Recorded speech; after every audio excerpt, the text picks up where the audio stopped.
안녕하세요, 여러분. 오늘 하루가 길고 피곤했나요?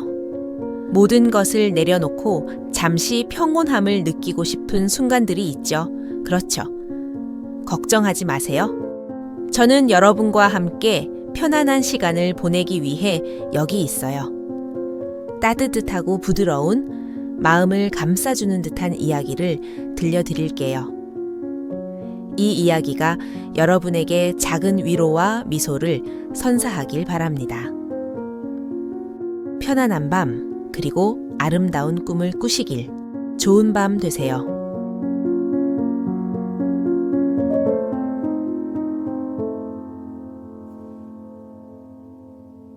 오늘 저는 따뜻한 이야기로 여러분이 푹 잘 수 있도록 도와드릴게요. 그러니 좋아요와 구독 부탁드려요. 고려시대 한양의 번잡함을 뒤로하고 깊은 산수에 둘러싸인 고을에 은퇴한 정승 박문수나리가 살고 계셨습니다. 그는 과거 조정에서 이름을 떨쳤던 인물로 아들 박진운이 현직 판관으로서 장차 정승의 자리에 오를 만한 인재로 손꼽히며 가문의 명성을 이어가고 있었습니다. 집안은 재산과 덕망으로 명문대가를 이루었고 특히 박문수나리의 하나뿐인 손녀 은비는 그에게 금지오겹처럼 소중한 존재였습니다. 은비가 좋은 배필을 만나 행복한 삶을 누리길 바라는 마음에 박문수나리는 세상 유람을 겸해 손녀의 짝을 직접 찾아 나서기로 결심하였습니다. 아들 박진운이 아버님, 연로하신 몸으로 먼 길을 나서시다니 어찌 그리 무모하시옵니까? 라며 만류하였으나 박문수나리는 단촐한 행장을 꾸리고 금강산의 절경을 감상하며 남쪽 고을로 향하였습니다. 몇 달 동안 산천을 헤매며 수많은 이들을 만났으나 손녀의 배필로 삼기에 마땅한 일을 찾지 못해 마음이 무거웠습니다. 그러던 어느 날 한양에서 멀리 떨어진 남쪽의 고즈넉한 고을에 이르렀을 때 말 위에 앉은 준수한 도령 하나가 눈에 들어왔습니다. 그 도령은 얼굴에 맑은 기운이 서려 있고 걸음걸이에 품위가 있어 보였습니다. 박문수나리는 넌지시 그 도령의 됨됨이를 알아볼 요량으로 말을 걸었습니다. 젊은이, 이 길이 한양으로 가는 길이 맞는가? 마침 날이 저물었으니 하룻밤 묵을 곳을 찾고 있네만. 도령은 공손히 고개를 숙이며 답하였습니다. 노인장, 잠시 할아버지께 여쭙고 오겠습니다. 그리하여 도령은 박문수나리를 자신의 집으로 안내하였습니다. 집에 도착하니 도령의 할아버지인 최윤석 노인이 따뜻하게 맞아들였고 박문수나리는 그 집에서 하룻밤을 묵기로 하였습니다. 저녁이 되자 정갈한 주안상이 차려졌습니다. 박문수나리와 최윤석 노인은 세상 돌아가는 이야기를 나누며 술잔을 기울였습니다. 이야기가 무르익자 박문수나리가 은연중에 말을 꺼냈습니다. 이 남쪽 고을에 와보니 산수는 수려하고 물산은 풍요롭습니다. 허나 이 늙은이에게 한 가지 근심이 있습니다. 최윤석 노인이 잔을 내려놓으며 물었습니다. 세상사를 두루 겪으신 분께 무슨 근심이 있으시겠습니까? 박문수나리는 미소를 띠며 답하였습니다. 다름이 아니라 제게 금지오겹 같은 손녀딸이 하나 있는데 아직 마땅한 혼처를 찾지 못하였습니다. 이번 유람길에 손녀의 배필을 찾으려 동서남북을 다녔으나 마음에 드는 신랑감을 만나지 못해 애가 탑니다. 최윤석 노인은 잠시 생각에 잠기더니 눈을 빛내며 말하였습니다. 그렇습니까? 허면 멀리서 찾으실 것 없이 오늘 대감을 모시고 온 도령이 바로 제 손자 최민재입니다. 이 고을에서도 총명하고 인품이 뛰어나다고 소문난 아이입니다. 박문수 나리는 낮에 만난 도령의 단정한 모습이 떠올랐습니다. 오, 그 도령이 선생의 손자라 하셨소? 참으로 기품이 있어 보였습니다. 혹시 다른 곳과 혼담이 오가고 있지는 않은지요? 최윤석 노인은 니어터웃음을 지으며 답하였습니다. 하하, 아직 혼담은 없었습니다. 대감께서 민재를 눈여겨보셨다면 쇳불도 당김에 빼랬다고 우리 사돈을 맺는 것이 어떠시겠습니까?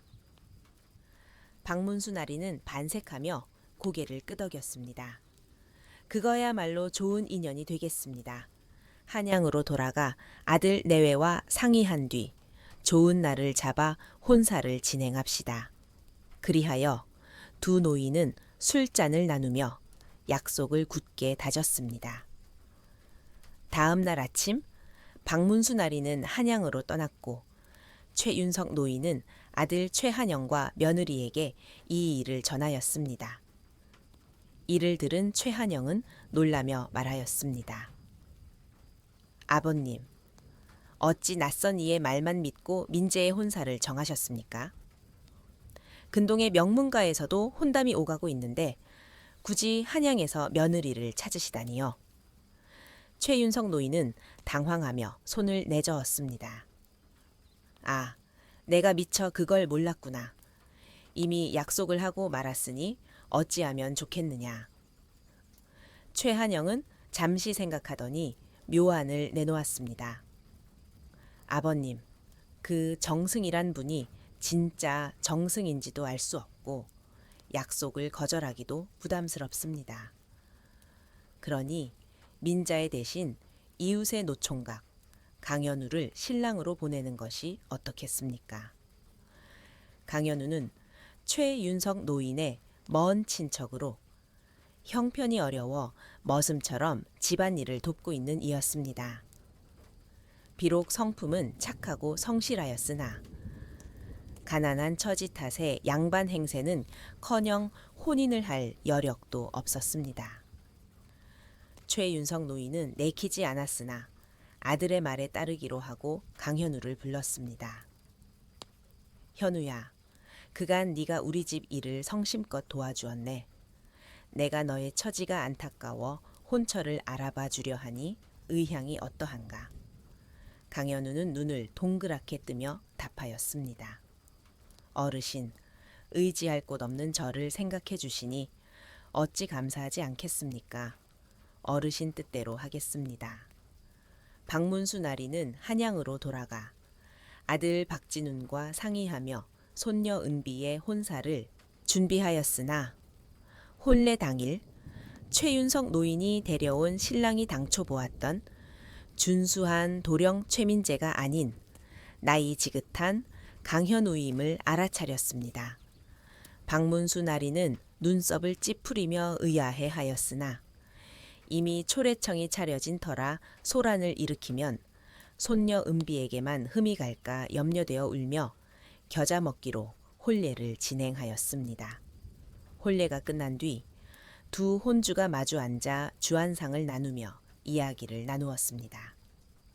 최윤석 노인은 송구한 얼굴로 자초지종을 설명하며 신랑이 바뀐 사정을 사과하였습니다. 대감, 실은 제 손자 민자의 대신 먼 친척인 현우를 보냈습니다. 부디 너그러이 용서해 주시옵소서. 박문수 나리는 속으로 불쾌하였으나 이미 맺어진 인연을 하늘의 뜻이라 여기며 화를 누그러뜨렸습니다. 이미 혼례를 치렀으니 이 또한 운명이겠지요. 다만 제 손녀가 친정에 머물며 지낼 수 있도록 비밀에 붙여 주시길 바랍니다. 이에 두 사람은 약속을 굳게 다졌습니다. 혼인한 은비와 강현우는 은비가 처녀 시절 지내던 별당에서 함께 살게 되었습니다. 은비는 강현우의 성실하고 따뜻한 성품에 마음이 끌렸으나 한 가지 마음에 걸리는 것이 있었습니다. 강현우가 가문의 배경이 미천한 탓에 은비의 친정 식구들, 특히 오라버니들로부터 무시와 멸시를 당하는 일이 잦았습니다.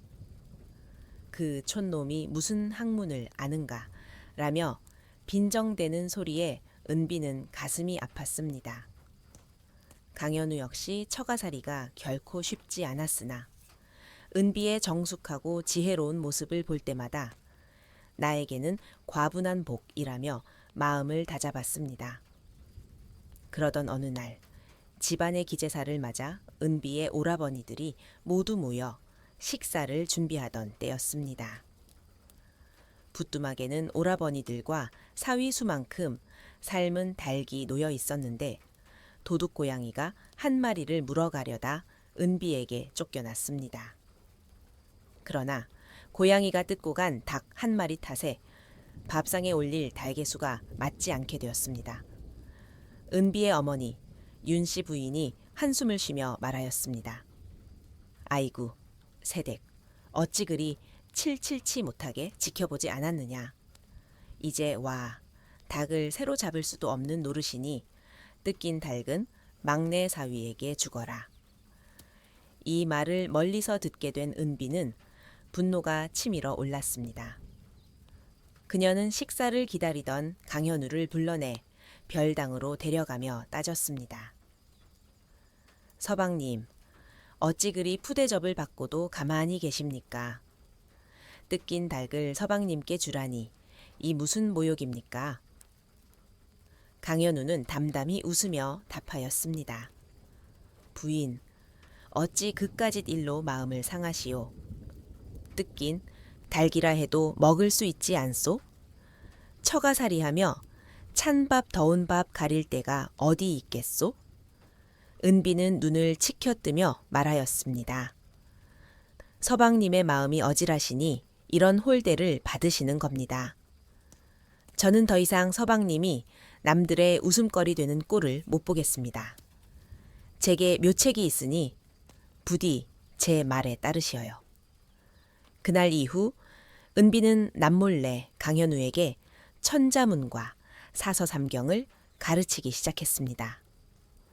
늦은 밤까지 책을 읽도록 상투를 천장의 줄로 묶어 졸지 못하게 하였고 강현우는 30이 넘은 나이에도 불구하고 성실함과 총명함으로 학문을 쌓아갔습니다.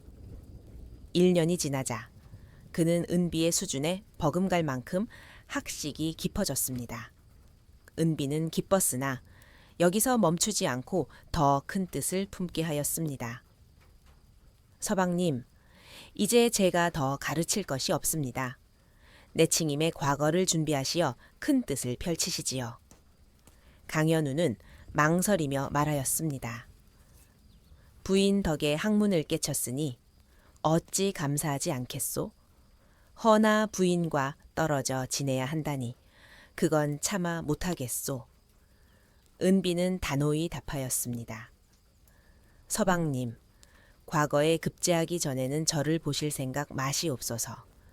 큰 뜻을 이루시려면 마음을 굳게 다잡으셔야 합니다.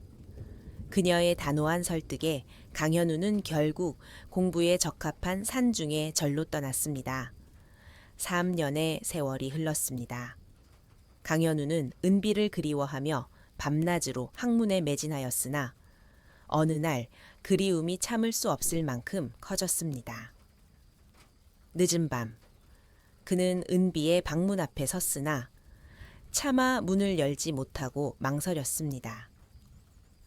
내가 공부를 하러 갔다고만 알던 부인이 놀라실까 걱정이라. 결국 떨리는 손으로 문을 열자 은비는 강현우를 보자마자 그리움과 원망이 뒤섞인 눈물을 흘렸습니다. 그녀는 장도를 꺼내 가슴에 겨누며 말하였습니다. 서방님, 아직 과거가 끝나지 않았거늘 어찌 약속을 어기십니까? 강현우는 당황하며 달랬습니다. 부인, 칼을 거두시오. 부인이 너무 그리워 잠시 이리 왔을 뿐이오. 잘못했으니 제발 극단적인 선택은 마시오. 짧은 만남을 뒤로 하고 강현우는 다시 절로 돌아가 마음을 다잡아 더욱 열심히 공부하였습니다. 그의 노력은 헛되지 않았습니다. 스님은 더 이상 내가 가르칠 것이 없다며 뛰어난 스승들을 주선해 주었고, 강현우는 여러 스승을 거치며 학문을 갈고 닦았습니다. 마침내 신년 과거 시험이 다가왔고 그는 당당히 응시하여 장원급제를 하였습니다. 급제 소식을 들은 은비는 한양으로 달려와 강현우와 부둥켜 안고 기쁨의 눈물을 흘렸습니다. 서방님, 이 모든 것이 서방님의 성실함과 하늘의 은혜로 이루어진 일이옵니다. 강현우는 관직에 올라 처가를 떠났고 더 이상 홀대를 받지 않게 되었습니다. 그는 자신을 더 나은 길로 이끌어준 은비에게 늘 감사하며 말하였습니다. 부인, 나에게는 과분한 복이요. 부인의 지혜와 믿음이 아니었다면 내가 어찌 이 자리에 있었겠소? 은비는 미소 지으며 답하였습니다. 서방님, 우리 서로가 서로에게 복이 되었사옵니다. 함께 큰 뜻을 이룬 것이니 앞으로도 서로 아끼며 살아갑시다. 그리하여 두 사람은 서로를 존중하며 행복하게 오래도록 잘 살았다고 전해집니다. 이 이야기는 고려의 산수 속에서 맺어진 인연이 학문과 사랑으로 빛을 발한 전설로 후세에까지 전해졌습니다. 천년의 사랑 옛날 옛적, 고려의 평화로운 산골 마을에 박문수라는 이름의 부유한 인물이 살았다. 그의 가문은 부와 명예로 이름 높았으나 그들의 혈통에는 늘 아쉬움이 남아 있었다. 소박한 삶을 살았지만 그들의 이야기는 마을 사람들 사이에서 회자되었다. 박문수의 저택에는 수많은 하인이 있었고 그 중에서도 강민재라는 젊은이가 단연 돋보였다. 민재는 키가 크고 어깨는 사자처럼 넓었으며 허리는 용의 기운을 품은 듯 곧았다. 그의 짙은 소나무 같은 눈썹 아래 별빛처럼 반짝이는 눈동자가 있었다. 민재는 마음이 따뜻하고 힘이 장사였다. 사람들은 그가 새벽녘에 소를 몰고 외양간을 청소하고 마당을 쓸고 콩자루를 묶는 일을 손쉽게 해낸다고 수군거렸다. 그러나 하인으로서의 삶은 고달팠다. 늘 허름한 옷을 걸치고 배고픔에 시달렸으며 결혼할 나이가 되었음에도 외로운 날들을 보냈다. 한편 박문수의 부인에게는 외동딸 은서가 있었다. 은서는 이름처럼 맑고 고운 아침 이슬에 젖은 연꽃 같은 미모를 지녔다. 은서는 저택 뒤편에 정원 속 별채에서 자랐다. 그녀는 바느질에 천부적인 재능을 지녔고 그 기품과 솜씨는 마을 안팎으로 소문이 자자했다. 중매쟁이들이 끊임없이 찾아왔지만 박문수 부인은 딸을 누구에게도 허락하지 않았다.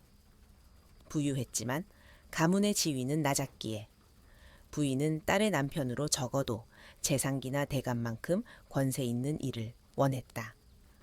한양의 고위 관료들과 인연을 맺으려 막대한 돈을 썼지만 소식은 늘 실망스러웠고 부인의 마음은 분노로 가득 찼다.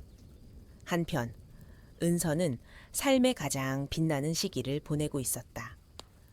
그녀의 가슴은 열정과 꿈으로 가득했지만 새장 속 새처럼 갇힌 신세였다. 절망 속에서 날들을 보내던 어느 날 은서와 어머니는 외조모를 뵈러 길을 나섰다. 길에서 은서는 마당에서 일하는 한 젊은이를 보았다. 우리 집에 저런 남자가 있었던가?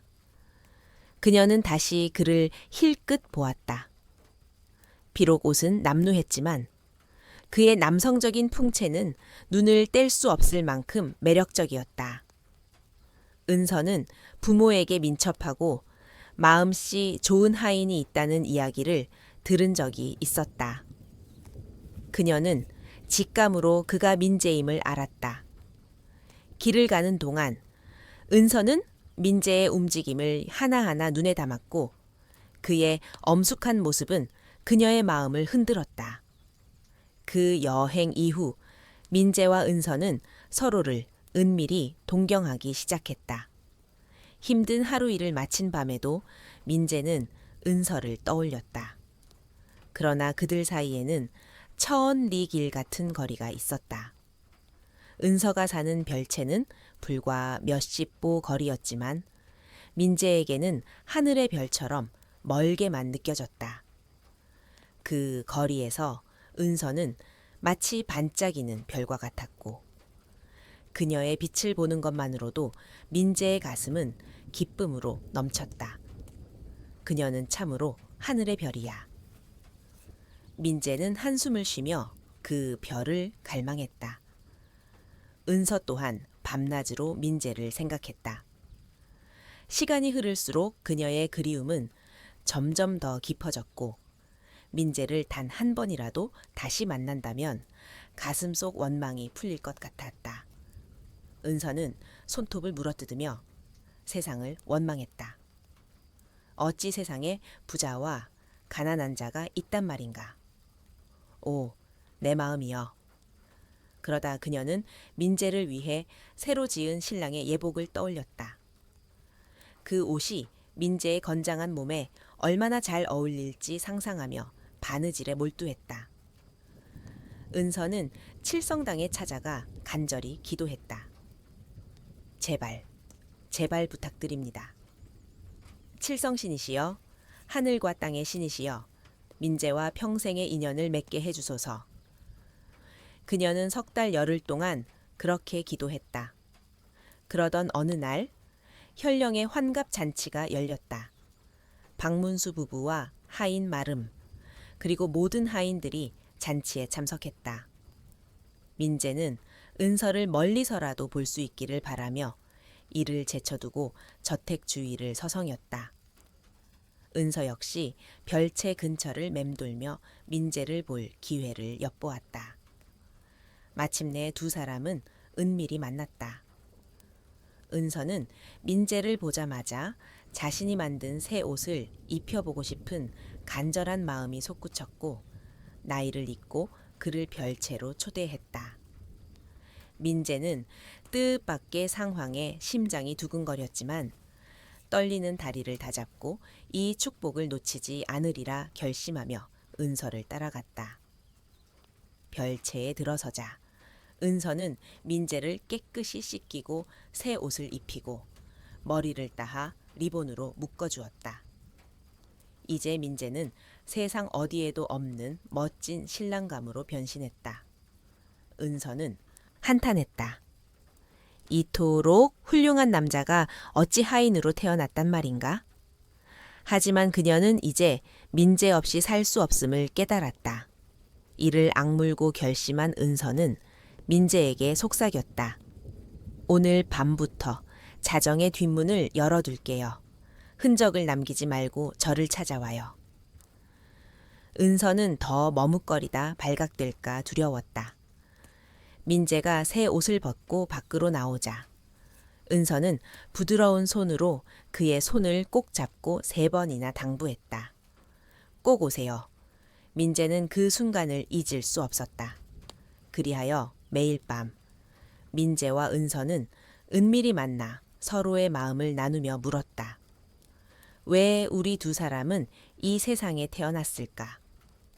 짧은 밤은 그들의 그리움을 더욱 깊게 했다. 한 달이 지나자 그들의 사랑은 칼날보다도 깊어졌다.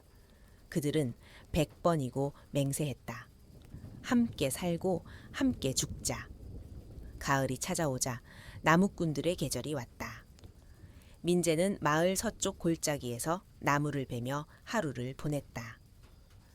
은서는 성벽 밖을 바라보며 손을 임에 얹고 석양이 지는 모습을 초조히 지켜보았다. 석양은 그녀의 마음을 더욱 흔들었지만 밤이 되면 그들은 함께 야생 포도와 산행두, 개암을 나누며 이야기를 나누었다. 야생 포도는 어떻게 자라지? 개암나무 열매는 어째서 이렇게 맛난 걸까? 은서의 질문에 민재는 미소를 지으며 답했고 두 사람은 사랑에 잠긴 밤을 보냈다. 그러나 옛말에 이르기를 긴 꼬리는 밟히기 마련이라 했다. 결국 그들의 비밀은 드러나고 말았다. 은서를 늘 주시하던 마름이 그들의 기척을 알아차리고 민재를 미행했다. 일이 발각되자 마름은 질투와 시기로 가득 차면서도 기회를 잡았다. 그는 박문수 영감에게 달려가 이 사실을 고했다. 박문수는 충격적인 소식에 만견자실했고 정신을 차린 후 머리를 부여잡고 한탄했다. 이 일이 우리 가문의 명예를 더럽히겠구나. 어찌해야 한단 말인가? 마름은 교활하게 입을 열었다. 주인님, 제가 이 일을 비밀로 하겠습니다. 제가 입을 다물면 아무 문제 없을 겁니다. 그 민재란 놈을 쫓아내고 아가씨를 무인도에 버리면 됩니다. 며칠 뒤 아가씨가 병으로 죽었다는 소문을 내고 빈 관에 장례를 치르면 어떻겠습니까? 박문수는 딸과 이별해야 한다는 생각에 가슴이 찢어졌지만 가문의 명예를 지키기 위해 마름의 계책을 따르기로 했다. 그러나 그는 이 일을 아내에게 숨길 수 없었다. 남편의 말을 들은 부인은 그 자리에서 쓰러지며 울부짖었다. 내 딸이 무인도에서 굶어 죽는 모습을 생각하면 가슴이 찢어져요. 박문수의 부인은 딸 은서를 잃는 고통을 감내할 수 없었다. 차라리 그녀를 멀리 보내고 그리움 속에 사는 편이 낫겠다고 결심한 부인은 눈물을 머금고 은서가 머무는 별채로 달려갔다. 문을 두드리며 부인은 흐느끼는 딸에게 모든 사정을 털어놓았다. 은서야, 도망쳐라. 민재가 어디 있는지 아느냐? 은서는 말없이 고개를 끄덕였다. 어머니는 다시금 다급히 재촉했다. 그렇다면 어서 그를 찾아 떠나거라. 그리고 잊지 마라. 어미는 늘 너를 그리워할 것이야. 네 아비가 세상을 떠난 뒤에도 언젠가 꼭 돌아오너라. 은서는 어머니의 손에 이끌려 뒷문으로 밀려나갔다. 눈물로 얼룩진 얼굴로 그녀는 어머니를 향해 3번 절하며 작별을 고했다. 뒤돌아보며 어머니가 흐느끼는 모습을 2~3번 바라보고 은서는 서쪽 골짜기를 향해 발걸음을 옮겼다. 서쪽 골짜기 입구에 다다랐을 때 마침 민재가 생기 넘치는 모습으로 내려오고 있었다.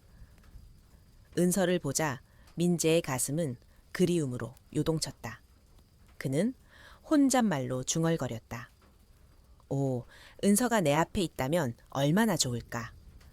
그는 미소를 띠며 꿈속에 잠겼다. 그때 은서의 민재야 라는 외침이 그의 몽상을 깨웠다. 눈을 비비고 보니 정말로 은서였다. 민재는 달려가 그녀의 손을 붙잡고 소리쳤다. 이게 꿈인가 현실인가? 꿈이라면 깨지 말아라. 은서는 민재를 달래며 어머니의 방문과 그 급박한 사정을 전했다. 민재는 기쁨에 차 외쳤다. 하늘이여, 땅이여, 우리에게 축복을 내리셨구나. 밤낮으로 너와 함께 도망쳐 행복한 삶을 꾸리리라 꿈꿨는데 이제 그 꿈이 이루어졌다.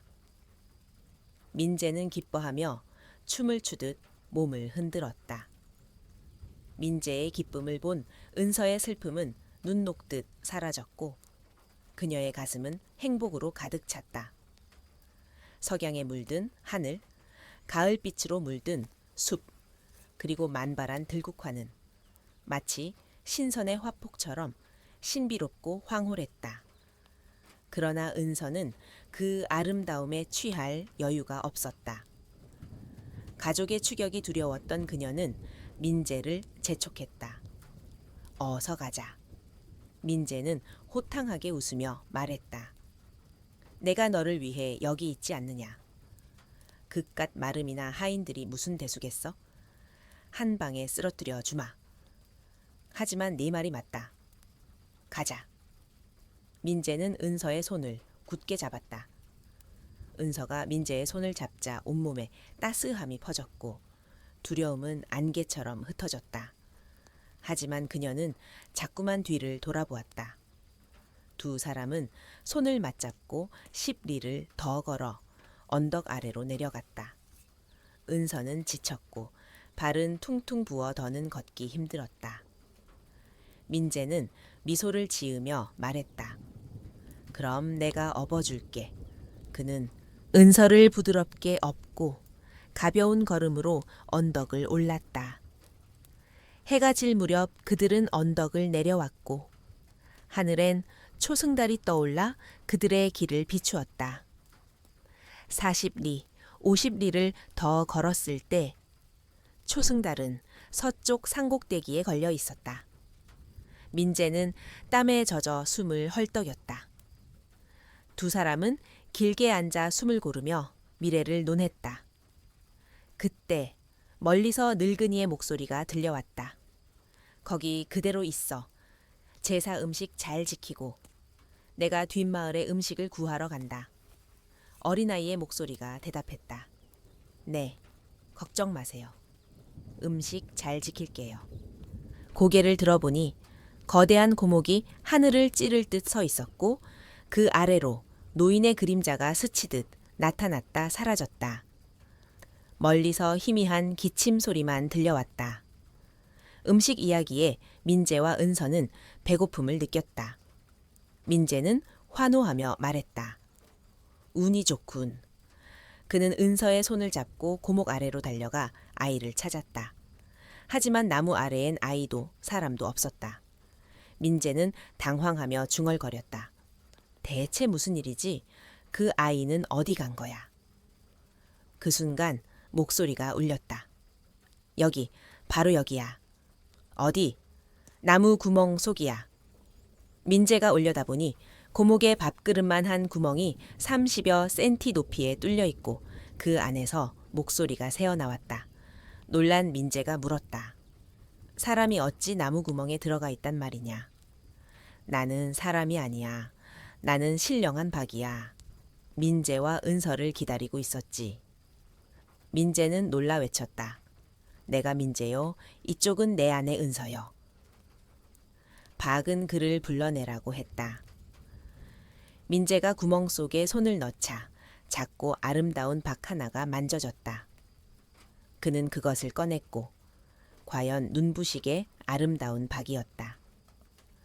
민재는 그것을 은서의 손에 쥐어주며 물었다. 음식은 어디 있지? 신령한 박이 대답했다. 내 안에 있다. 나에게 씨앗 3개가 있는데 하나나 둘을 먹으면 나무가 되고 셋을 먹으면 영생을 얻는다. 민재와 은서는 이 기묘한 이야기에 점점 더 놀랐다. 민재가 물었다. 방금 뒷마을로 간 노인은 누구였나? 그는 너를 찾으러 온 신령이다. 나를 데려가면 다시 돌아오지 않을 거야. 민재와 은서는 하늘과 땅의 신들이 자신을 지켜보고 있음에 감동해 북두칠성 쪽으로 3번 절했다. 박의 꼭지를 누르면 달팽이가 나온다는 말에 은서는 두 손을 모았고 민재는 꼭지를 눌렀다. 신령한 박은 사라지고 은서의 손바닥엔 별처럼 빛나는 달팽이 3마리가 있었다. 민재가 말했다. 사랑하는 이여, 내가 이 선단 3개를 먹을게. 은서는 눈물을 글썽이며 고개를 저었다. 아니, 당신이 강한 사람이니 당신이 먹어. 오래오래 건강히 살아 내 명예를 깨끗이 해주고 내 어머니를 찾아줘. 민재는 가슴을 치며 말했다. 보라, 내가 이렇게 건강하지 않나? 이 선단을 먹으면 우리는 영원히 행복할 거야. 터무니없는 비난 따위? 온달도 공주와 결혼해 그녀의 남편이 되었는데 우리가 어찌 함께하지 못하겠나? 자, 먹어. 두 사람은 서로에게 먹으라 권했고 어느새 동력이 밝아왔다. 민재가 새 제안을 했다. 좋아, 나눠 먹자.